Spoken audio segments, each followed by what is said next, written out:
আমার সাহায্যর ভিডিওটা বেশি বেশি করে শেয়ার করবেন। আসসালামু আলাইকুম।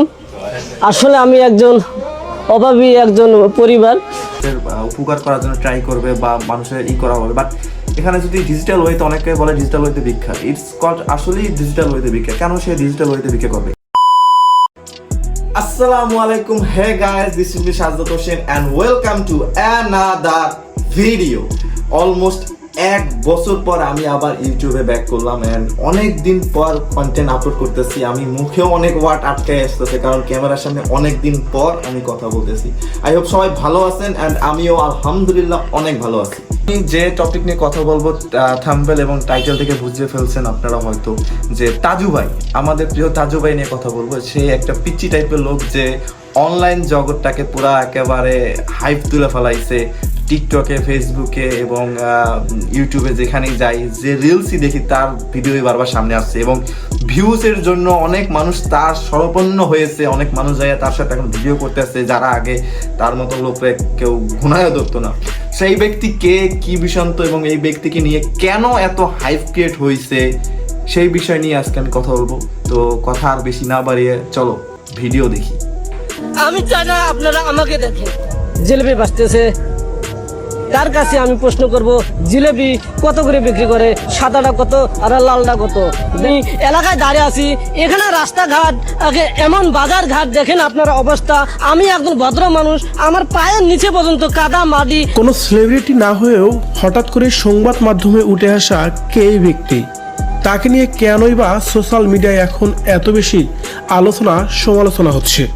তার কথায় সরলতার পিছনে আসল কারণ কি আছে? আমাদের ওই কোশ্চেনগুলো, যে এত সরলতা মানুষের নিয়ে এত কেন হাইপ ক্রিয়েট হচ্ছে, এত মানুষ কেন এক্সাইটেড?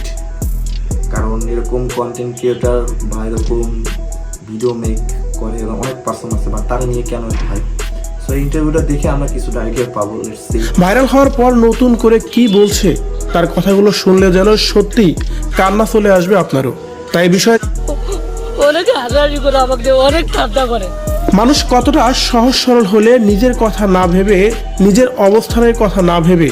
এটা সত্য কথা যে আমরা যারা কন্টেন্ট ক্রিয়েটর আছে, যেরকম আমি অলমোস্ট 1 বছর পর ভিডিও আপলোড করতেছি। তো আমার ওই পরিমাণ ক্যাপাবিলিটি বা ওই পরিমাণ সাহস ছিল না যে আমি ইউটিউবে আবার ব্যাক করবো, বা আমার পরিস্থিতি ওইভাবে ছিল না।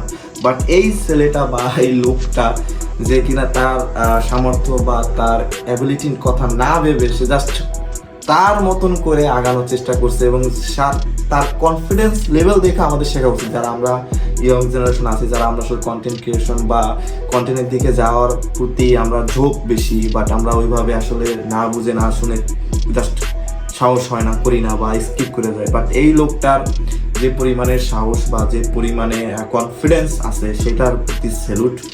তার নিজ এলাকার উন্নয়নের জন্য পথে ঘাটে, বাজার কিংবা জমিতে যেখানে যান না কেন ভিডিও বানিয়ে বেড়াতো, যাতে করে তার এই সহজ সরল ভিডিওগুলো মানুষের মধ্যে পৌঁছায় এবং কি তার এলাকার উন্নয়ন হয়। বলছিলাম কুড়িগ্রামের নাগেশ্বরী উপজেলার যুবক মোহাম্মদ তাইজুল, সেটি হলো 26 জিলাপি বিক্রি নিয়ে কথা বলতে দেখা যায়। ভিডিওতে তিনি বলেন, অনেক এখানে দোকান দেখা যায়। পরে তিনি দোকানিকে প্রশ্নও করেন, জিলাপি আজকে কত করে বেচতেছেন সরকারি রেটে, যদি জনগণ বিক্রি করা হচ্ছে। তাজু ভাইয়ের ফেসবুক পেজ।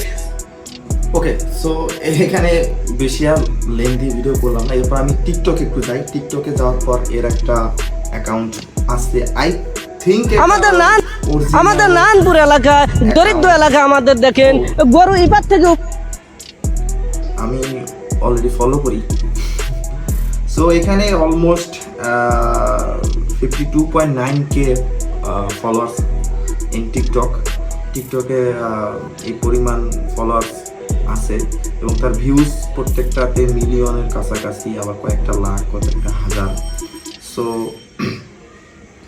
এখানে এই যে কিছু লোক আছে, অল্প সময়ের রেকর্ড এটা, তাই না? এর নাম হলো বেল্লাল। এর নিয়ে আমি কন্টেন্ট বানাবো। বেল্লাল টিকটকে অনেক মানে কিং মনে করে, বা মানে টিকটকের জগতের মানে অনেক বাদশা মনে করে। বাট এই টপিক আমি রোস্টিং ক্যাটাগরিতে যখন ভিডিও আপলোড করব তখন আসবো। বাট এখন আমি যেহেতু রোস্টিং মুডে নাই, it's just a reaction video আর analyse video, you can call this video analysing. So I don't want to tell about Billal, শিরাশিয়া রক্ত, বিল্লালের ভক্ত আমি না। সো লেটস সি এই বিল্লালের সাথে কি করে। হয়তো রেকর্ড তো ভাঙা ঘরের খেলা, তবে এটা একটা অনেক দুঃসাধ্য রেকর্ড। আমি চাই আমি আসলে এই লোকটা ফেজই সোজা করতে না। সো সরি টু সে, আমি এই ভিডিও স্কিপ করতে আসি। আমি শুধু জাস্ট তাজুবের ভিডিও দেখি। এই ঘর বাড়ি আমি কি করে আমি তুলবো? আপনারা আমাকে সবাই সহযোগিতা করবেন। আসলে আমি আর কি বলবো আর। এই পরিবারের মতো মানুষ খুব কমে আছে। আমি এমনও শুনেছি মাঝে মাঝে যে আসলে যারা মাঝে মাঝে না খেয়ে থাকতো কিন্তু বলতো না। আমার সাহায্যর ভিডিওটা বেশি বেশি করে শেয়ার করবেন। আসসালামু আলাইকুম। আসলে আমি একজন অভাবী একজন পরিবার। আমি ছোটবেলা থেকে অনেক কষ্ট করছি, খুব কষ্ট। আচ্ছা, এখানে একটা ম্যাটার আছে যেটা আমি না বললে পারতেছি না। সেটা হলো যে এখানে তাজু ভাইয়ের বিকাশ নগদে নাম্বার দেওয়া আছে, পার্সোনাল নগদ বিকাশ নাম্বার দিয়ে দিচ্ছে। তার মানে সেটা বাজে সিচুয়েশনে আছে। যে সিচুয়েশন হলো কি তার পরিবার বা তার লাইফ স্টাইল ওই রকম মেনটেন করার মতন সিচুয়েশন না। দ্যাটস ওয়াই তাকে সাহায্য করার জন্য কিছু নাম্বার দেওয়া আছে। এই টপিকে আমি যদি বলতে চাই তাহলে সে একজন কন্টেন্ট ক্রিয়েটর হিসাবে প্রেজেন্টেশন করতেছে। তো আই থিঙ্ক তার মনে হয় না এইসব বিকাশ নগদের ক্যাটাগরিতে যাওয়া উচিত হবে। হ্যাঁ, সাহায্য করার জন্য মানুষ যদি তাকে আলাদাভাবে সাহায্য করে সেটা তার করতেই পারে, বাট সে ওপেনলি বিকাশে নাম্বার দেওয়া বা মানুষের কাছে ছোট হইয়া দেখানো। কারণ সে যখন ক্যামেরা হাতে নিচ্ছে, যখন সে ফার্স্ট কন্টেন্ট আপলোড করছে, তখন কিন্তু সে এই ট্র্যাক লাইনে ছিল না যে আমাকে হেল্প করবো, আমাকে সাহায্য করবো। বাট কিছু মানুষ হয়তো তাকে ম্যানিপুলেট করতেছে, যেহেতু গ্রামের সহজ সরল লোক, তাকে ম্যানিপুলেট করে তার মাধ্যমে হয়তো টাকা ইনকাম করার একটা সোর্স বের করতেছে। It's wrong. সে যেহেতু কন্টেন্ট ক্রিয়েশন করে, তার একটা ফেস ভ্যালু তৈরি হয়েছে। সে কন্টেন্ট দিয়ে তার কন্টেন্টের মাধ্যমে ফেসবুক বা ইউটিউব ভালো একটা অ্যামাউন্টের টাকা এই হোক তাকে দিবে বা মনিটাইজেশন অন হলে পাবে। তো এখন এই বিকাশ নগদের ক্যাটাগরি কিন্তু আর আগেও অনেক কন্টেন্ট ক্রিয়েটরের সাথে হয়েছে, এবং এই সিস্টেমটা না খুব রং সিস্টেম আমার কাছে মনে হয়। যারা এই যে বিকাশ নগদ এর মাধ্যমে যারা লেনদেন করে নিজেদেরকে, মানে অনেক দাবিদার করে, অনেক বিদেশ থেকে অনেকে অনেক টাকা পয়সা দেয় হেল্প করার জন্য। বাট এই ট্র্যাক লাইনে যখন মানুষ জানা, তখন সে কন্টেন্ট ক্রিয়েশন থেকে বেরোয়, তখন সে এই ধান্দাবাজি করে। আমি আসলে খুব ব্যাড ওয়েতে বলছি ধান্দাবাজি, কারণ হলো এটা ট্র্যাক লাইনটা খুব রং। সে কন্টেন্ট বানাবে, সে কন্টেন্ট থেকে মানুষকে দেখাবে, মানুষের উপকার করার জন্য ট্রাই করবে বা মানুষের করা হবে। বাট এখানে যদি ডিজিটাল ওয়েতে, অনেকে বলে ডিজিটাল ওয়েতে ভিক্ষা, ইটস কল্ড আসলেই ডিজিটাল ওয়েতে ভিক্ষা। কেন সে ডিজিটাল ওয়েতে ভিক্ষা করবে? আমি এটা তাজু ভাইকে ছোটো করতেছি না বা তাজু ভাইয়ের থিঙ্কিংয়ে আমি কথা বলতেছি না, বাট এর পিছিয়ে কিছু মানুষজন আছে, এটা আমি 100% শিওর, যারা তাকে ম্যানিপুলেট করে যে আচ্ছা তুমি এইভাবে বিকাশ নাম্বার দাও, এইভাবে তুমি কথা বলো, তারা সবাই টাকা দেবে, তাহলে এই হবে। ঠিক আছে, এটা ক্ষণিকের জন্য। তার এখন কন্টেন্ট ক্রিয়েশনে মনিটাইজেশন অন হয় নাই বা তার অনলাইন থেকে টাকা দিতেছে না তার কারণে, কিন্তু বিলিভ মি তার 1 মিলিয়ন ফলোয়ার বা সাবস্ক্রাইবার কিছু একটা হয়েছে ফেসবুকে বা ইউটিউবে, সেইখান থেকে কিন্তু সে মনিটাইজেশন অন হলে হিউজ অ্যামাউন্ট টাকা পাবে। যদিও বাংলাদেশে রিজন অনুযায়ী একটু টাকা পয়সার দিক দিয়ে অনলাইনে একটু ঝামেলা আছে, বাট হ্যাঁ বিকাশ নগদের ক্যাটাগরি থেকে আই খুব ভালো হবে। যে বিষয়টা সেটা হলো যে মানুষ কেন উৎপত্তি এত পুরো অ্যানালাইজ করে যা বুঝতে পারলাম। আমি বেশি ভিডিও ক্লিপ দেখাইতেছি না বা আমি দেখতেছি না, কারণ কিছু কপিরাইট ইস্যু থাকতে পারে। তো মেইন কথা হলো যে কারণে তার প্রতি জনগণ বা সাধারণ মানুষরা এত বেশি অ্যাট্রাকটিভ বা এত বেশি আগ্রহী হইলো, সেটা হলো যে সে যে মিডিয়ার কাজ করা উচিত, অর্থাৎ আমাদের এই সাংবাদিক জগতে, হলুদ সাংবাদিক জগতের যারা আছে, যারা পরিমণি কি করলো বা সাকিব খান কি করলো, জাইমা রহমান কোথায় গেল, তারেক রহমান কোথায় পাওয়া দিল, ইটিসি, এই যে নিউজগুলা সারাদিন কভারেজ করে, এগুলোর বাইরেও না একটা আলাদা জগৎ আছে।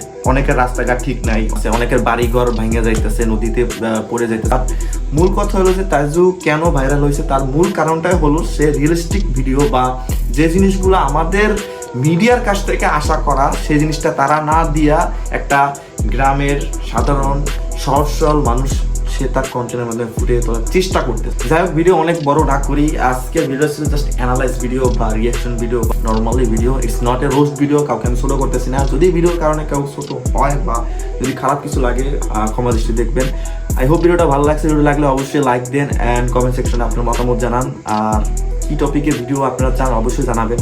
আর এটা আমি যদিও ট্রেন্ডিং টপিকে ভিডিও বানাচ্ছি, আই এম সরি, বাট আমি ট্রেন্ডিং টপিকে তেমন একটা ভিডিও বানাই না। রোস্টিং ভিডিও আরও আসবে।